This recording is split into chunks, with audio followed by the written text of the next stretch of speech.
In season 5.5 of Marvel Rivals, even though it breaks my heart, my beautiful mutant Russian baby Magik is not very good. Now, I've had games where Magics have gone off for 20 plus final hits. I've also had a game where the Magik had to swap because you just couldn't do anything. Magic's a very tenuous spot. I mean, I'm not tenuous. I just don't think she's in a good spot. I just don't. She's not great in a triple support. She's not good in a Bucky. She's not good in a thing. She's not good in a. She's just in a. It's a very rough spot for my beautiful Russian girl. It's just a damn shame. Oh, it's a damn shame what they've done. What they've done. That's why I've took it upon myself to enter Guang Guang's domain expansion to see if I could possibly interpret the manuscript that is his mind and figure out how I would make my beautiful Russian girl Magik viable once again. Now, before we get into the buffs, let me go ahead and talk about my philosophy when I buff characters. Number one, fun. Why not balance? This game can never be balanced. Get over it. 2, good. Duh. And 3, skill expression. Now, for Magik, in my personal opinion, to be viable, I think she would need 6 buffs. I think unless you just increase all her brawl damage numbers, which I don't like doing because I think that's boring. It's like, turn up number here, oh, character good. Turn down number here, character ass. I don't like that. I think that's boring. I think that's whack. I prefer mechanical changes. I prefer implementations. I do say myself. So, out of the 6 buffs, the buffs are just, I'm gonna be honest, in her entire fucking kit. Like everyone else, I'm like, oh, you know, this is the primary to her. Nah, everything. I think the only thing I didn't buff was her primary. I think I buffed everything else about her because holy shit, do they need to be buffed. Buff numero uno that I give to Magik is to stepping disc, and the buff is no longer travels a set distance. Now holding down stepping disc will increase the distance Magik travels, as well as how long she's allowed to stay in the portal, maximum of 2 seconds. If they implemented the single buff tomorrow, I was a Magik player, would be so unbelievably fucking happy. One of the issues with Magik is Magik's portal, her stepping disc, when she does her portal, it is a set timer and a set distance. Whether you tap it or hold it, she will always go the same distance. Well, she won't go in the same direction, but she will always go in the same distance and will come out the portal at the exact same time in the exact same animation every single time, which makes her extremely predictable, which is the last thing you want to be as a dive character. Because if you're a super predictable dive character and everyone knows what your animations do, you become that much less effective. Whereas if she gets stepping disc and she can hold it and switch up her timing, it makes her A, that much more unpredictable, B, gives her another good way to get in aside from Umbral Incursion, her dash, which we'll talk about later. And then 3, it would also be a better escape tool because right now, since the stepping disc are so predictable, you can't escape any fights. Like, it's really hard to escape fights if you do not have your dash. You're just not escaping because you portal, and then, you know, if they have the magic fucker Bucky, he's going to charge his hook, you portal, he knows which direction you went, and he knows when to let it go, so you come out your portal and you're immediately grabbed and there's nothing you can do about it. So with this, because while you're also in the portal, the distance you travel is further. I think right now it's 10 meters you travel while you're in your portal. So let's say in this theoretical buff, if you max hold it for 2 seconds, you travel 20 meters. Even if you see Bucky charge his hook, you can stay in the portal just that bit longer. Or maybe just to fool him, you come out sooner than he thinks. See, that unpredictability really and truly helps a dive character. Or when you're going in and you stepping disc, they see you stepping disc, but they don't know where you're gonna come out from. Is she gonna come out early? Is she gonna come out at the maximum possible time? That unpredictability really and truly would help her significantly. I'm not asking to switch directions while I'm in the fucking portal. That would be stupid. That'd be absolutely fucking insane. I'm not asking to teleport either. I'm not asking I go into the portal and then I select my out location. Like, that, I'm not gonna lie. They implemented that where I could go into this portal and come out anywhere I wanted to. That would be so fucking broken. But I would love it. But no, clearly, let's keep some boundaries and let's keep some fairness, shall I say. But this would be so good, bro. Being able to stay in the portal for 2 seconds would kind of be huge. Being able to travel a far distance. Oh my God, it would be so good. It would be so fucking good. Buff number 2, Eldritch Swirl, decrease startup and finish time. This move takes too long. I'm gonna be honest with you, this shit takes too long. This the amount of Magics I've killed when I've been playing, you know, Bucky or Star-Lord or anything like that, this move just takes way too fucking long. You can't the only way you can cancel it is with the dash, but it doesn't actually cancel the animation until like it's over. Like because you can't cancel this animation once you start it, and it's so fucking slow. Like, it's actually so fucking slow. Like I said, you could dash while you're doing it, but it doesn't cancel the animation technically, unless you like also hit them with it. But like, you're still in this animation as you dash away, and like you can't cancel it. So they can at least make it faster. That would be nice. I would like if it started faster and finished faster.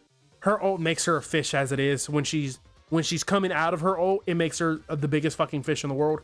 So I would love it if we don't, her swirl doesn't also make her a fat fucking fish, as she has to finish this stupid ass animation before she can do anything. So like, she can't swirl and then portal instantly. She has to finish the swirl and then she can portal. It's obnoxious. But yeah, decrease startup and finish time, be a great buff, an amazing buff. Buff number 3. Demon's Rage, now able to have both minions out at the same time, along with increasing the duration of the demons by an additional 2 seconds. So if you do not know, if you're not aware, if you're not a Magic dabbler as I am, Magic can only have one demon out at a time, and I discovered this, of course, over a year ago. Not over a year ago, probably a year ago, 10 months? I thought, I was like, oh, she got both demons out, that's fucking crazy. No, she can only have one. If you portal, summon a demon, and then summon portal again, and then bring up the other one, the first demon will immediately disappear. I don't know why, it's fucking stupid. I don't know why she can't just have multiple out. It's not like the demons chase anyone down, they're stationary. Like, if you just stand there in the fucking demons, you deserve to get it. You can move, you can jump. Like, the demons are there. Like, they're just there. So yeah, I think, and the reason I say both is because technically you're probably only going to most of the time have 2 portals out. I mean, and also in your ult, you're not using your demons in your ult. Like, you're not doing that. I would just take this with 2, just say 2. She can now have 2 demons out instead of both minions out. So yeah, just assume it's 2 minions max is what you can have out. The minions do a lot of damage, but like, they're so stationary, and having them extend out just 2 more seconds, I don't think really and truly hurts, because like, they don't move. They stay in the same spot. I don't know why you can't have 2. I feel like having 2 would be fine.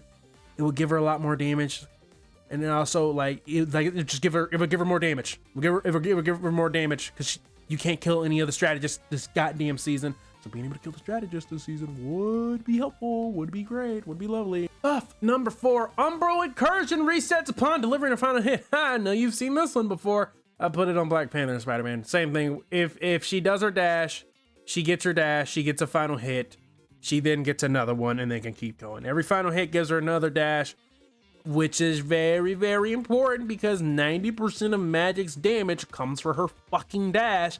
The difference between a good Magic game and a bad Magic game is all dependent upon this single move. I shit you not. If you play Magic, you feel me. The games where you popped the absolute fuck off are that games where it felt like you hit every single Umbro Incursion. Every single one, you hit it and you popped off. When the games you felt like you did, you had to swap or you played terrible, you felt like you missed every single Umbro Incursion. This move is literally the difference between a useful and bad Magic. So, since it is that important, why not reward the Magics for being able to get their most important move consistently importantly? I don't know. I just feel like this would be oh my god, bro, I would love this one. This would be so good. Yeah, so this is buff number 4. I think it would put in some work. It would put in some work. That would also mean during her ult, when she would hit people with this, she would instantly get another one. Oh, it would make her so good. Oh, it would make her terrifying. Speaking of terrifying, let's talk about buff number 5, Magic Slash. It just travels faster, and then if it's fully charged, it can then knock down flyers. So it works like Mr. Fantastic's little grab, and then like Bucky's energy balls. I forgot what they're called. Yeah, so like it could just, if you fully charge it and you hit a flyer, it can then knock down flyers. Because right now, for some reason, Magic just doesn't have a great way to deal with flyers. So like Ultron's just, this is also a way to deal with Ultron, because he's so fucking annoying. And I mean, he's also really good. So like, just being able to knock down Ultron so that you can hit him and kill him, or like Iron Man or Storm or Human Torch or any of the other characters, or Angela would be quite important. I think this would just be a buff. It also does a shit ton of damage, so I think this is just a little cherry on top. mean, if she doesn't get it, she would be fine. I just think this would help.